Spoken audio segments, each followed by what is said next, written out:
Leave it. Here.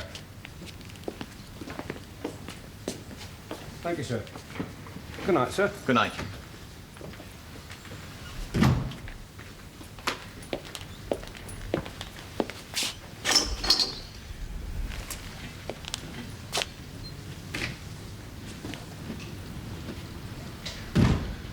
Where's your room? Down the hall.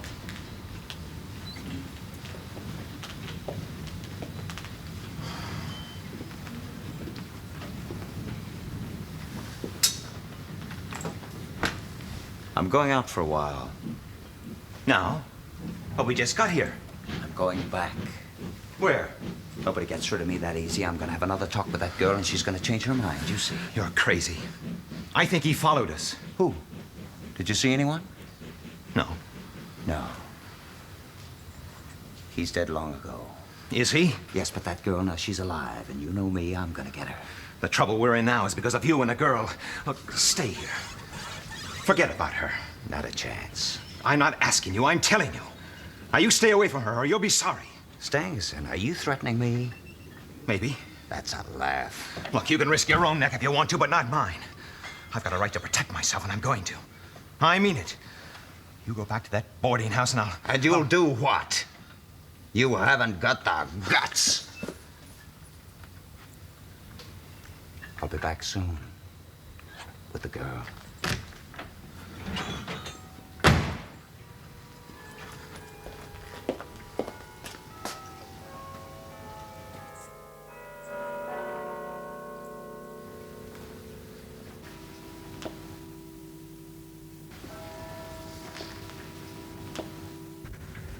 Mr. Drebber. Good evening, ladies. Well, why have you come back? Is there something you've left here? Yes, you could say that. My cigar case. I believe I left it on the dressing table. Will you please wait?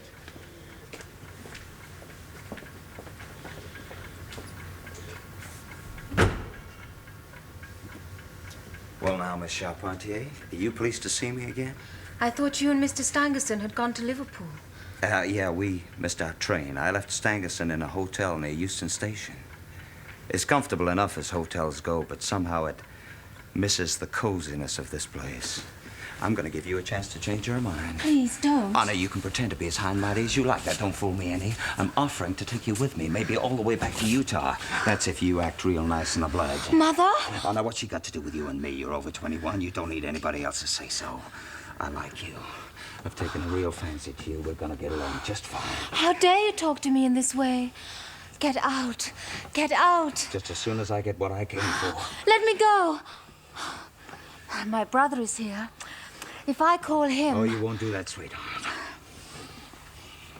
Mr. Drebber! Okay, you want money? How much? I'm a rich man. What I take, I pay for. So name your price. Mr. Drebber, you must leave here at once. Sure. But not empty-handed. Arthur! Come quickly!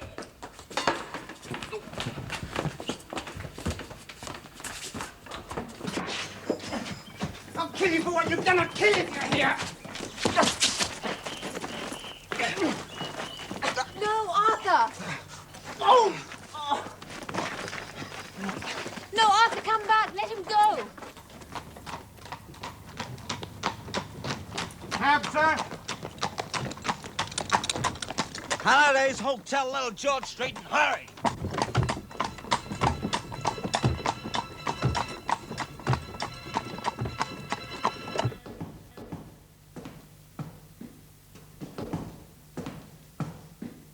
Stangerson!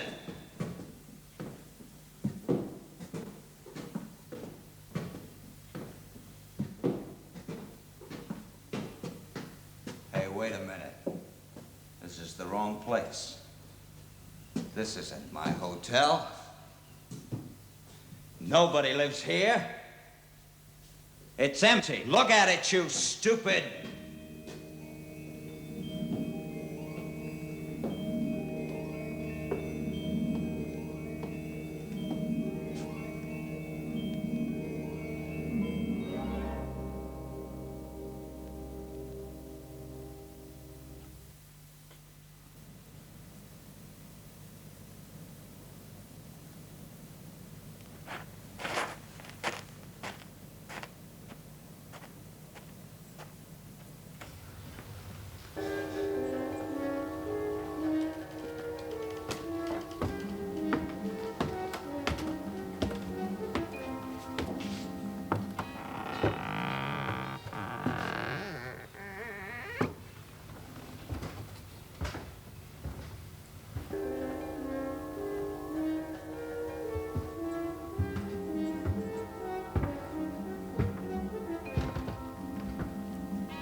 I've never read such boastful nonsense in my life.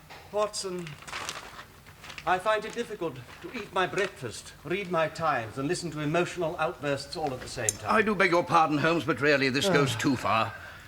I take it that you have read the article since you have marked it, eh? Yes, I've Well, read what rubbish, eh? it. You think so? Here is a fellow who insists that by a person's fingernails, his coat sleeve, boots, shirt cuffs, knees of his trousers, that any halfway intelligent man can tell at a glance his history or trade or profession to which he belongs. Well, I admit that you, Holmes, from time to time have surprised me with your remarkable powers of observation, but even you would never make such a sweeping generalization. Oh, but I would. What's more, I do. Oh, come now. I wrote that article myself. You did? I think you might have said so. Ah, there seem to be no crimes and no criminals these days. What is the use of having brains in my profession? From the point of view of the criminal expert, London has become a singularly uninteresting city. Tcha! No crimes to detect, or at most some bungling villainy that even a Scotland Yard official can see through. Oh, dear. I wonder what that fellow's looking for. What fellow? Here.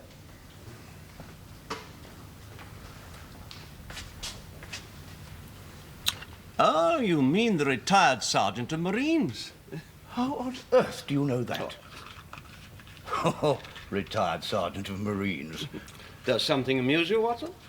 Well, I was thinking that obviously you must know that neither of us is in a position to verify your guess. No.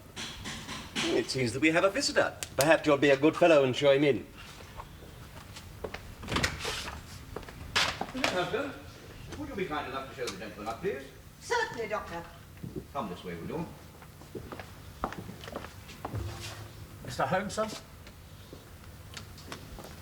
From Inspector Gregson, sir. Ah, thank you. There's no answer. Thank you, sir.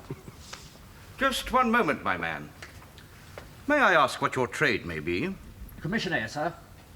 Uniform sent away for repairs. Thank you. Previous there, sir, a sergeant in Her Majesty's Royal Marine Light Infantry. Thank you, sir. How on earth did you deduce that? What? Deduce what? That he was a retired sergeant of Marines, confound it. Oh, not now, Watson. We are expected at number 3, Lauriston Gardens. Our old friends, Inspectors Gregson and Lestrade, have need of us. This letter mentions a crime.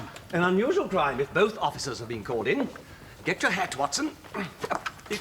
Oh, it seems that my complaints of a few moments ago were premature. Lestrade and Gregson have their knives into each other. They're as jealous as a pair of professional beauties. So who knows? There may be some fun. Oh, thank you. Oh, by the way, Watson, about that sergeant of Marines. Yes. From the window, I saw an anchor tattooed on the back of his hand. Now, that's smack to the sea. He had a military carriage and regulation side whiskers. There you have a Marine. Add to that an air of importance and a certain amount of command, and you have... A sergeant. Simple, really. As you say, Watson, it's simple, really.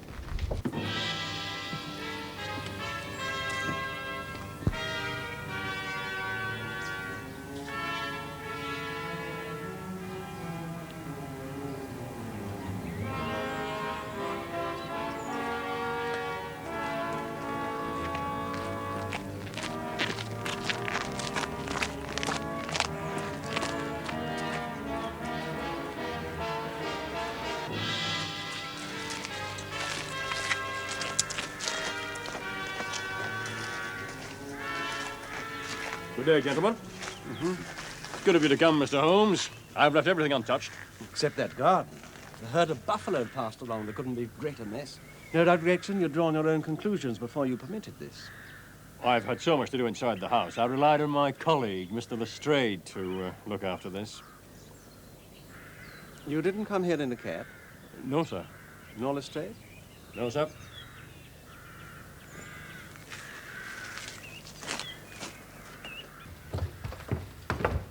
Ah, Mr. Holmes, this case will cause quite a stir, sir. Beats anything I've ever seen, and I'm no chicken.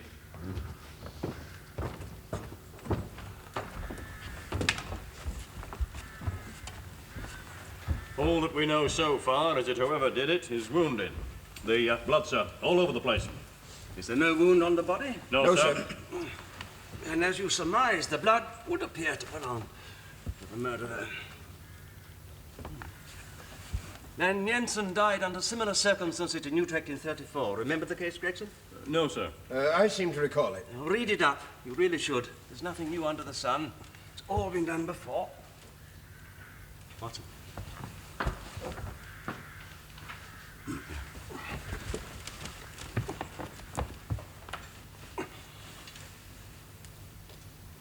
Yes, you can take the body to the mortuary now.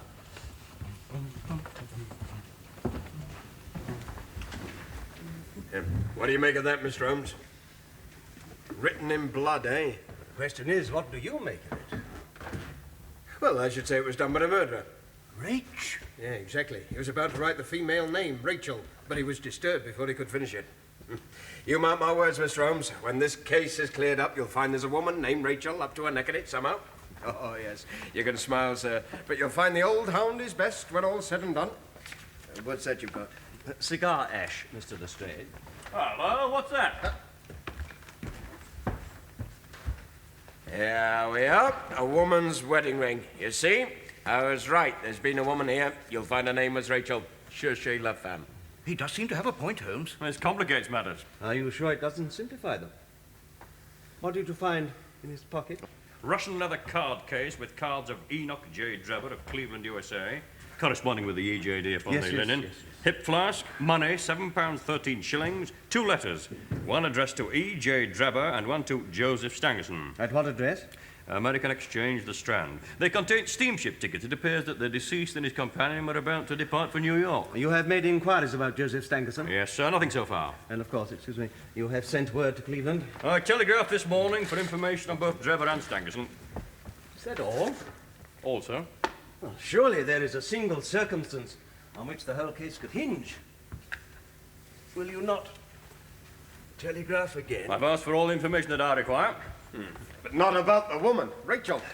Gentlemen, it would be robbing you of credit if I were to presume to help either of you in this case. You are both doing so well now, it'd be a pity for anyone to interfere. But I should like to speak to the constable who found the body. Well, he's off duty now, sir. His name is Rance. You'll find him at 46 Audley Court, Kennington Park Gate. Thank you. Come along, Doctor. We shall pay him a visit. I will tell you this, gentlemen. It may assist you. There has been murder done, and the murderer is a man. He is more than 6 feet tall, in the prime of life, and has small feet for a man of his height. He wore coarse, square-toed boots and smoked a Trichinopoly cigar. His face is florid, and the fingernails of his right hand are remarkably long. He came here with his victim in a two-wheeled cab, which was drawn by a horse with 3 old shoes and 1 new one on its off foreleg. These are just a few indications, but they may assist you. Good day, gentlemen. Mr. Holmes, Yes? you say the man was murdered. If that is so, could you tell us how it was done? Poisoned. Well, and by the way, Lestrade, don't waste your time looking for a Miss Rachel. The word Rache is German for revenge.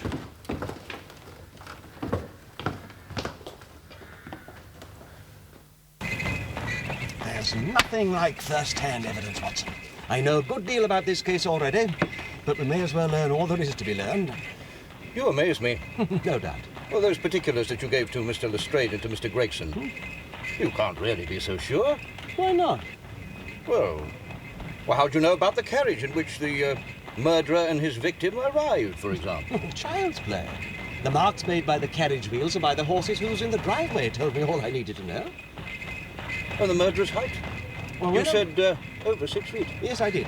Well, when a man writes on the wall, his instinct leads him to do so at the height of his eyes. Now, that writing was just over 6 feet from the ground. And his age? Well, I deduced that from his footprints. Any man who can take strides of 4.5 feet could hardly be in the sear and yellow. Wonderful. Oh, it's commonplace. Well, is there anything else that puzzles you? Yes, fingernails. Well, now... No, wait, just one moment, please. Trichinopoly cigar. Well, now, the writing on the wall was done with a man's forefinger dipped in blood.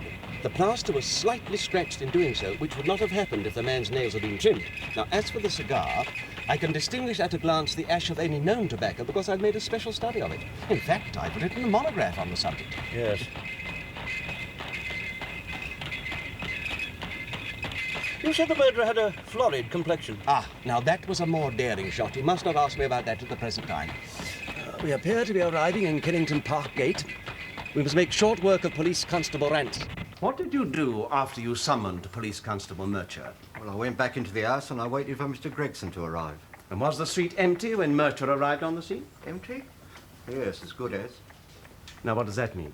Well, I've seen many a drunk man in my time, but not many so crying drunk as that cove. He was at the gate when I came out. A drunkard, you say? And what sort of man was he? Well, like I said, he was an uncommon drunk sort of man. He'd have found himself in the station if we hadn't been so took up. But his face, his clothes, didn't you notice them? Well, he was a long chap with a red face. Florid? What I could see of it, the lower part was muffled round. And what became of it? Well, I moved him on. I had enough to do, what with... Yes. Had he a whip in his hand? A whip, sir? Yes. I'm afraid, Rance, that you will never rise in the force. You might have gained your sergeant's stripes last night if you had arrested that drunkard. Indeed, sir. May I ask how? Because he was the murderer. Come, Watson, or I shall be late for my concert. Good day. Ah, there you are, Mr. Holmes. I was hoping I'd catch you. Oh, is there some news? I thought I'd save you any further trouble. The case is as good as solved. Indeed. You may not remember, but there was a hat lying beside the dead man. Oh, yes, made by John Underwood and Sons, 129 Camberwell Road. What of it? Yes. Well, I've managed to trace him from it to a private boarding establishment. I'm going over there now to make the arrest. Now, ma'am, you are the owner of this establishment? Yes. And Mr. Enoch J. Drebber was one of your boarders? He and another gentleman were staying here, Mr. Stangerson. You know that Mr. Drebber is dead? Yes. When was the last time you saw him? He and Mr. Stangerson left here last night at 8 o'clock. About 8, you say? And neither of them returned? No. Yes. Mr. Drebber came back an hour later. Alice! Mother, there's no use in our lying to this gentleman. You can find out the truth easily enough. Very astute of you to realize that, miss. So the man Drebber returned here. What then? Mr. Drebber and the other gentleman stayed here for 3 weeks. Mr. Stangerson was a quiet, reserved man. But as for Mr. Drebber, well, after 12 o'clock in the day, he could hardly ever be said to be sober. He was an extremely coarse person. His manner towards the maidservants was disgustingly familiar. On one occasion, he actually attacked my daughter. Attacked? I don't know what else one could call it. He came into my bedroom and tried to kiss me. He was drunk. And then? I would not have such a person in my house. I told him he must leave at once, and that was the reason for his going. Mr. Stangerson went with him, of course. And that happened last evening? I cannot tell you how glad I was to see the last of that man. I mean, quite apart from everything else, my son Arthur was home, on leave from the Navy, and he had such a violent temper. If he had found out what Mr. Drebber was really like, there's no telling. Just so, ma'am. No, what I meant was, Arthur is so devoted to his sister. Not that he would ever harm anyone. Oh, we'll see about that, ma'am. Now, what happened when Mr. Drebber returned him? I really don't know what to say. I was alone, and he'd been drinking. He asked me to go away with him. When my mother told him to leave, he offered me money. Then my mother screamed, and the next thing we knew, Arthur was in the room. Mr. Drebber ran out into the street. Arthur followed him. They struggled, and then Mr. Drebber jumped into a cab. Arthur ran after it, and... well, I don't know anymore. At what hour did your brother return? I don't know. I see. He had his own latchkey. So he must have returned after you and your mother went to bed last night. I suppose For so. all that you know, he could have stayed out until 2 or 3 this morning.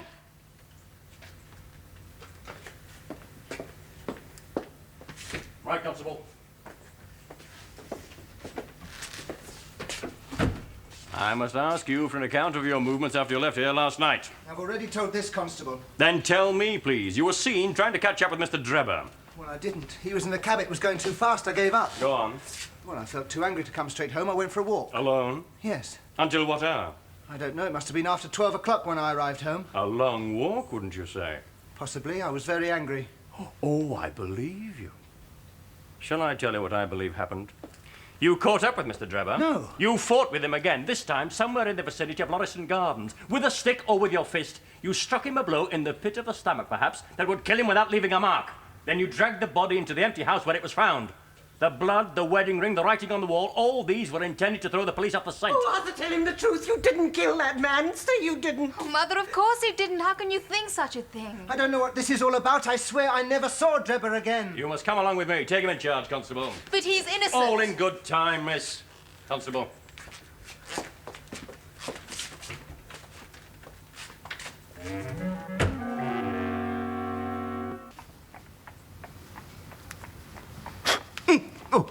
Oh, it's you, Holmes. Oh, you quite startled me. This Lauriston Gardens business seems to be preying on your nerves. To tell you the truth, it is rather. I don't know why I should be more case-hardened after my Afghan experiences. Oh, it's understandable. Mystery stimulates the imagination. Where there is no imagination, there is no horror. I dare say. How was the concert? Oh, magnificent. You had no visitors? No. Are you expecting some? Yes. Look in the Lost and Found column. First announcement. I had that advertisement placed in all the evening papers on my way to the concert. Found in the Brixton Road this morning, a plain gold wedding ring. Apply Dr. Watson, 221B Baker Street, after 6 this evening. Forgive me for using your name, Watson. My own might arouse some suspicion. A wedding ring? Why do you think the murderer came back to the house after leaving it? For the ring. Of course. He dropped it while stooping over Drebber's body. After he left the house, he missed it and hurried back, only to find the police in possession thanks to his own folly in not putting out that candle. Why, of course the ring. Why else would he return and risk capture? Well, you think he will read that? Watson, put yourself in his position. It must have occurred to him that he could have dropped the ring in the street after leaving the house. Well, naturally, he will look in the Lost and Found columns. He will come. We shall see him within the hour. You had better load your service revolver, Watson. I hope to take him unawares, but it's as well to be ready for anything. Yes, of course.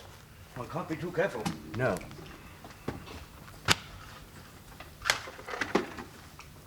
Hello, what's this? What? Oh, that's some aspects of the case that seem to admit of no explanation. Just a few notes, that's all. How came the two men into the empty house? What became of the cabman who drove them? How could one man compel another to take poison? Where did the blood come from? What was the reason for the murder, since robbery had no part in it? You sum it all up very succinctly, Watson. It's very good of you to say so, Holmes. I just tried to while away an hour or two. Well, now, I'm ready. Admirable. And I believe not a moment too soon. Our man has certainly wasted no time. Watson, just sit down and try to look as natural as possible. By the way, did a telegram come while I was out? What? Telegram. No. Oh. Why? I sent a message to Cleveland requesting a certain item of information. Huh? Yes. Well, what sort of information? The name of the murderer. The name of the murderer? Quiet. Come in. There's a person wants to see you about an advertisement in the Standard. Oh, thank you, Mrs. Hudson.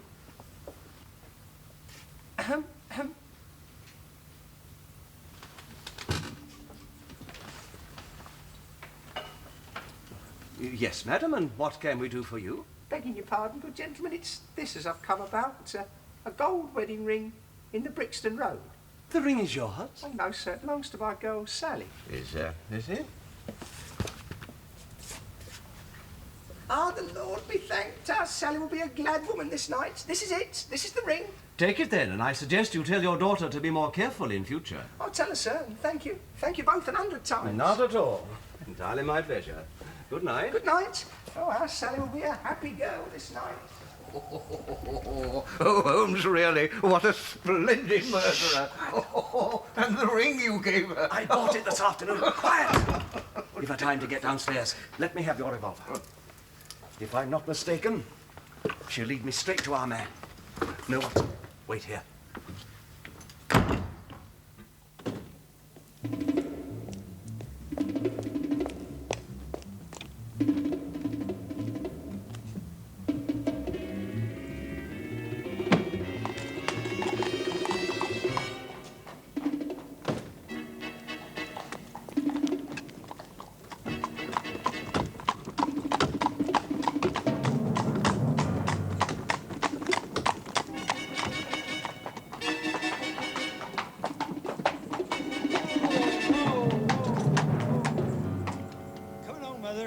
you get with that Houndsditch. This is where you...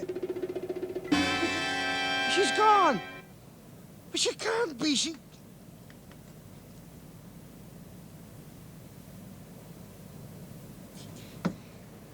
Hey, what about me fare?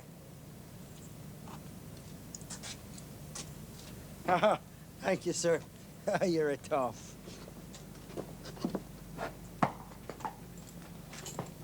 Go on, then. Get up, then. Jumped out? Holmes, it's impossible. Are you trying to tell me that that feeble, tottering old woman jumped out of the cab while it was in motion without either you or the driver seeing her? Old woman be damned. We were the old women to be taken in. Must have been a young man, and an active one, too, besides being an incomparable actor. But do you mean to say that he was the one who... No. Our murderer is taller. Watson, I would not have the Scotland Yarders know about this for the world. They'd certainly never let me hear the end of it. Well, I don't think there's anything to be ashamed of, Holmes. Even I was deceived. Remarkable performance. What did you say, Watson?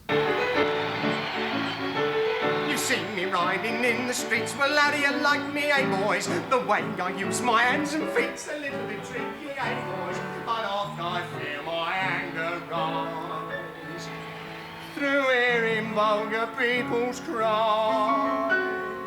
I sometimes wish myself in rags when the boys shout, watch your bags. The fellas all shy up when they see me on my bike, but I'm as cool as any icicle. As I fly, the boys all shout, does your mother know you're out? I only say, salute my bicycle.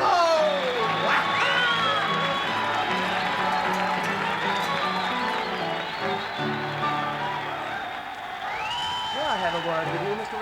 Daly. Oh, sorry, gents. Can't talk.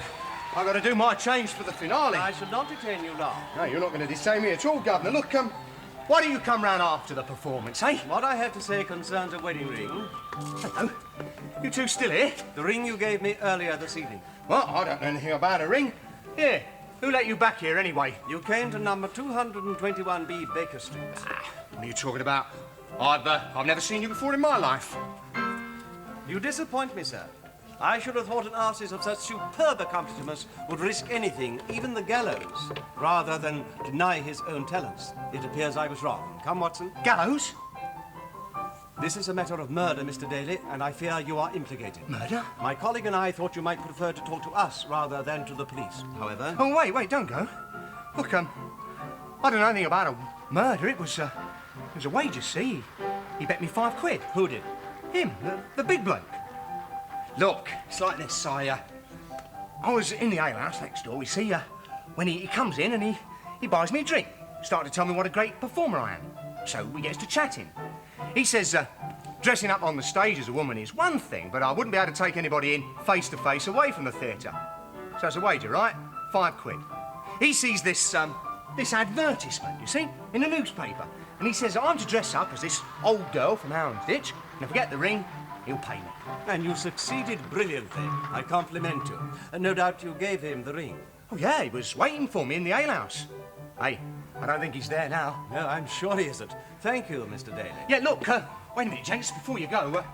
As I say, I don't know nothing about a murder, you see. It was a wager, like I say. Look, I've got to go on now. Won't be any trouble, will there? No trouble, Mr. Daly. Oh, well, that's all right, then. Nice of you to treat it like a sport. Come in and see the entertainment sometime. My treat, eh?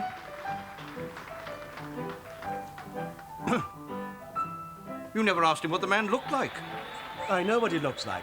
And tomorrow I shall know his name. Our difficulty will lie in finding him. It's strange, isn't it? Whilst we're seeking one murderer, Gregson has his choice under lock and key, and Lestrade is seeking a third. You mean the secretary, Yeah. Stangerson? Yeah. Perhaps he's found him already. Perhaps. Makes no difference. Stangerson is unimportant.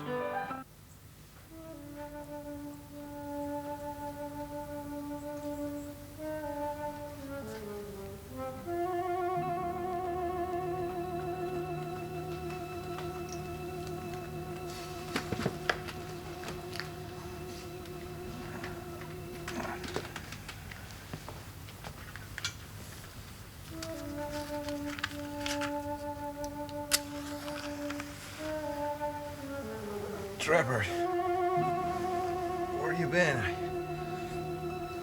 I waited up for you.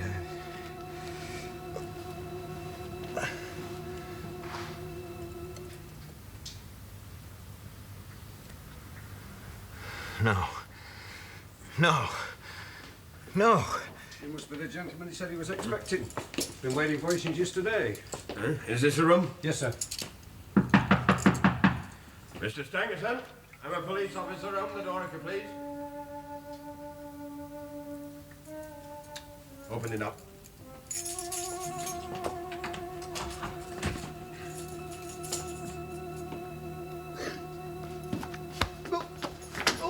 Catch him! Don't let him get away!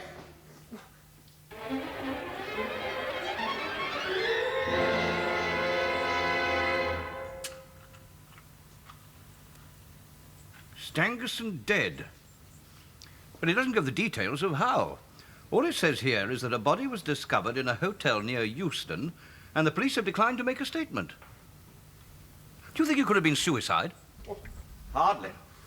Otherwise, Lestrade would have been here at cockcrow, boasting that the murderer is dead and the case closed. No, you may be sure that this is another murder. Why have you not been sent for? Oh, patience, Watson. Give Lestrade time to lick his wounds. After all, his murderer has turned into a victim. Gregson has made an even worse blunder. He's arrested someone who was innocent. But they'll both be here. Give them time. Is that the message you expected? Yes. It arrived late last night. The plot thickens. The man we are after appears to be a Mr. Jefferson Hope, an American, of course, like his victims.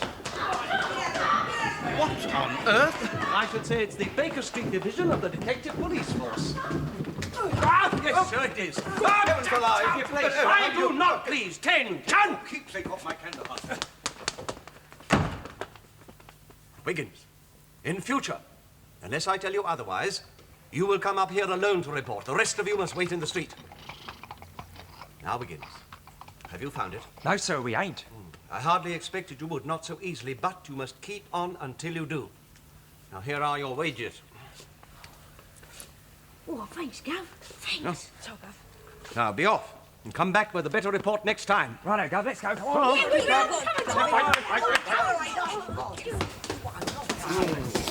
There's more work to be got out of one of those than a dozen on the force. Ah, gentlemen, we've been expecting you. Come in. Now we shall have some news with a vengeance. Mr. Holmes, the man Stangerson is dead, murdered. That I surmised. Poisoned, no doubt. No, Mr. Holmes, he was stabbed to death. Stabbed? And written on the wall of the hotel room was that word. Yes, it was the word Racker in letters of blood, I know. You know, Lestrade, I'd have given a month's money to have seen your face when you walked into that room and saw the body. You were that sure that it was he that had killed Trevor. Yeah, well, at least I didn't put the wrong man under arrest, Gregson. Now, look, Lestrade, I'm warning you. Mr. Holmes, you're a witness. I am witness to the most infernal squabbling. Gentlemen, stop this childishness at once. Lestrade, you say the man Stangerson was stabbed? Yes, he was. What did you find in the room? Oh, nothing out of the way. Oh, yes, there was this telegram in the dead man's pocket, sent from Cleveland a month ago. Thank you. J.H. is in Europe. As you can see, it's unsigned. What else did you find? Well, the motive wasn't robbery. There was over £80 in the dead man's purse. There was his personal belongings, Yes, you know, yes. a novel lying beside the bed, his pipe on a chair, a small box containing a couple of pills, and a glass of water. Thank you, Lestrade. You have provided me with the last link. My case is complete. Those pills. Eh? But Those pills. Could you lay your hands upon those pills? Yes, I've got them with me. I was taking them with the other things to the police station. Thank you. Thank you. Doctor, now, what do you make of these? Well, one can hardly judge the properties of a pill by its appearance. However, I should imagine from their lightness and transparency that they're soluble in water. Precisely, sir. What's so special about a couple of pills? Everybody takes pills. I take them for my liver. I doubt if these would benefit your liver, Lestrade, or your health in general. You mean they're poison? He said Trevor was poisoned. Hey, Mr. Holmes. No, you're destroying valuable evidence. Those pills have got to be sent for analysis. I have all the necessary equipment to make my own analysis here and now. You are at liberty to take half of each of these pills and give them to your chemists or whoever you please. Gentlemen, do be seated. I shall be occupied for perhaps an hour.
Well, Holmes?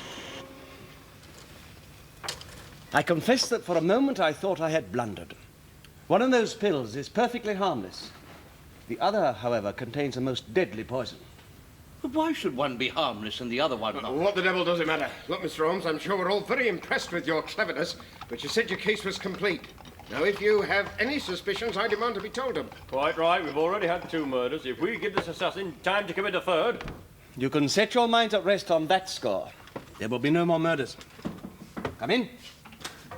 If you please, sir. What is it, Wicked? I have the cab downstairs, sir. Good boy! Tell the driver he is to come up. I shall need help with my boxes. Holmes, are you going on a journey? Gentlemen, I am grateful to you for bringing me into this matter. Otherwise, I should have missed the finest study I ever came across. The scarlet thread of murder running through the colourless skein of life. It has been a pleasure to unravel it. Unfortunately, you both overlooked the most important clue of all. Not a clue, really, but a matter of common sense. What was that? Why, the purpose of the wedding ring. By the way, Lestrade, why don't you introduce a pattern like this at the yard? The spring works like lightning. Come in. Oh, Candy, just give me a hand with this box, will you? Thank you. What the devil? Holmes, what are you doing? Watson! Gentlemen, allow me to introduce you to Mr. Jefferson Hope, the murderer Enoch Drebber and Joseph Stangerson.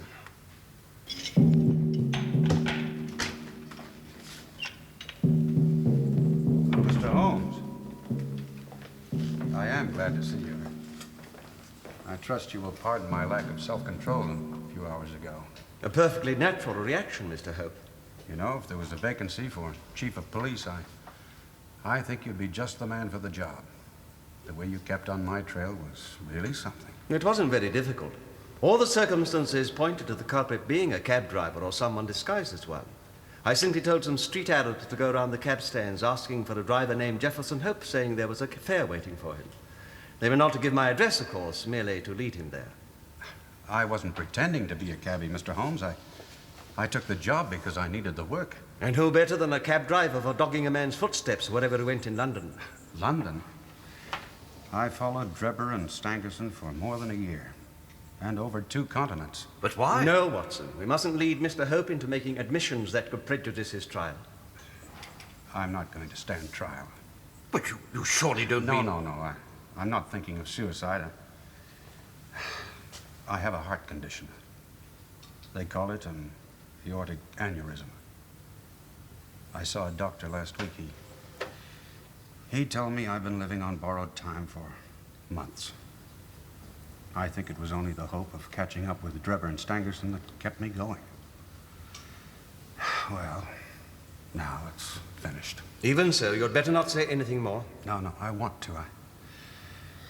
I wouldn't like to be remembered as a common cutthroat. I was in love with a girl back in Utah. Drebber wanted her. He offered her money. Then he threatened her. When that failed, he waited till I was away prospecting, and he and Stangerson abducted her. By the time I returned a month later, she and Drebber were married. She broke her heart over it. The ring. I took the ring from her finger when she was dead. I swore that Drebber's dying eyes would rest on that ring, that he would know why he was being killed. I followed them everywhere. When they needed a cab, it was mine they found waiting. I was the one who picked up Drebber when he came out of that boarding house. Gave me the address of a hotel near Euston. That's how I knew where to find Stangerson. He was so drunk, all I had to do was drive him straight to that empty house in Lauriston Gardens.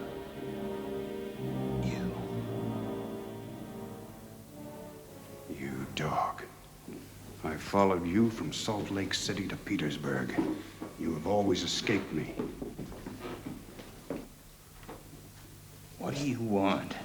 Punishment has caught up with you at last. One of us will not see the morning sunrise.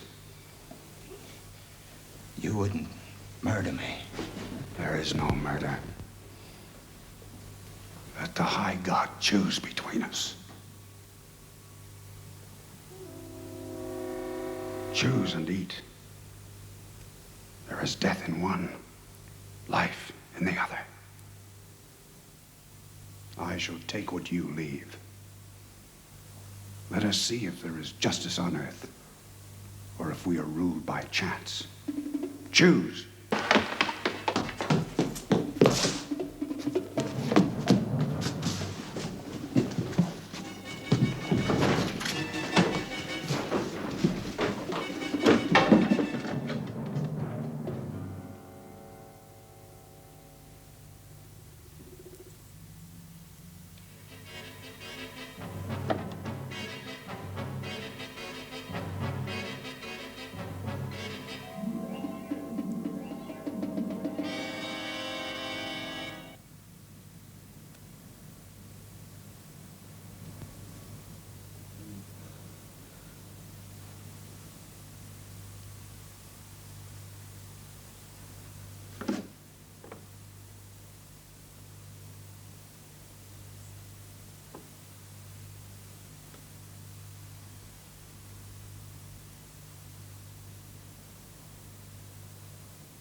I told you, Watson, that our man had a florid complexion. There had been no struggle, and yet there was blood by the body and elsewhere. A nosebleed seemed to be the most likely cause. It was the blood that gave me the idea for writing the German word for revenge on the wall. I thought it might have led the police off on the wrong scent. Yes, I realized that. But a real German invariably prints in the Latin character. You did not. However, I don't suppose the Scotland Yarders would have known that. Later that night, I went to Stangerson's hotel. I got into his room through a window. I offered him the same choices I had offered Drebber. But instead of jumping at the chance of safety, he went for my throat. We struggled. I drove my knife through his heart.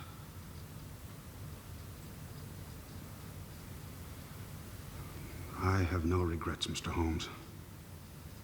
They both deserve to die.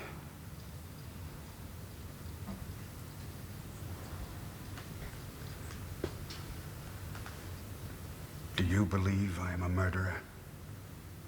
Yes. There we differ. There was no murder, Mr. Holmes. I executed.